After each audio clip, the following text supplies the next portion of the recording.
তেজপুৰত অসম আৰক্ষী তদাৰকী আৰু দুৰ্নীতি নিবাৰক শাখাৰ জালত চৰকাৰী বিষয়া। জিলা দুৰ্যোগ ব্যৱস্থাপনা বিভাগৰ প্ৰকল্প বিষয়া পাৰ্থপ্ৰতিম শৰ্মাক গ্ৰেপ্তাৰ।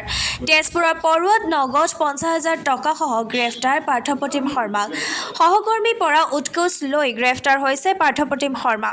একে বিভাগৰে এগৰাকী ক্ষেত্ৰ বিষয়াৰ বদলি স্থগিত কৰাৰ বিনিময়ত পাৰ্থপ্ৰতিম শৰ্মাই বিচাৰিছিল 50,000 টকা।